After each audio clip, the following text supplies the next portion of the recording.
Պետք է մի քիչ ավելի արագ վերականգնվել նույնիսկ ամենադեպրեսիվ իրավիճակից եւ կյանքի նշաններ ենք ցույց տալիս որպես հանրություն կարծում եմ արդեն։ Որ պետք է շարունակել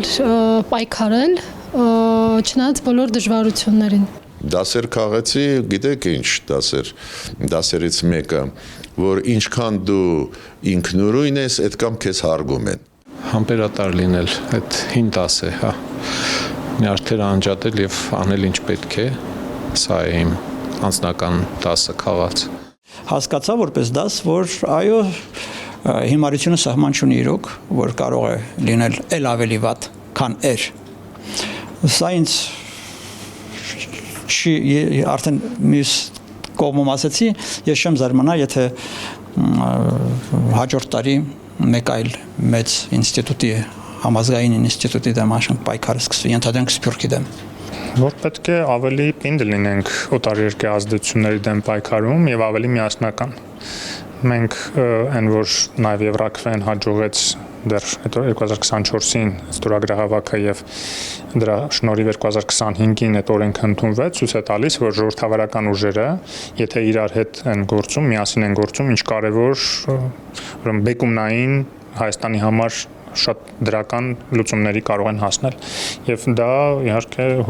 ցույց է տալիս, որ այդպես էլ պետք է շարունակել այդ միասնության ոգին, ժողովրդավարական ճամբարում պետք է պահպանվի։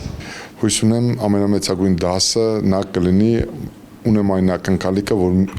հաջորդ տարի նույն սխալները չկրկնենք։ Այս տարվանից սովորեցինք, որ համառ եւ անհոգնել աշխատանքը եւ հավատը քո ուժերին տալիս է դրական արդյունք։ Կան որոշ բաներ, որ մեզ լրացուցիչ մտորելու եւ վերլուծելու անհրաժեշտություն կա։ Պետք է անընդմեջ հավատալ նպատակին եւ կհասնես։ Որ ամեն դեպքում պետք է հետևողական աշխատանք տանել, ճնշում գործադրելու իշխանությունների վրա, որպեսզի այն գործընթացները, որը քաղաքասարակությունը կամ հասարակությունը տեսնում է իրականություն դարձնենք։ Երկրորդ շատ ավելի տեսանելի դարձավ օտարերկրյա ազդեցության փորձերը Հայաստանի նկատմամբ եւ սա շատ ավելի ակտուալ է դառնում այդ նախընտրական գործընթացը ընթացքում եւ որ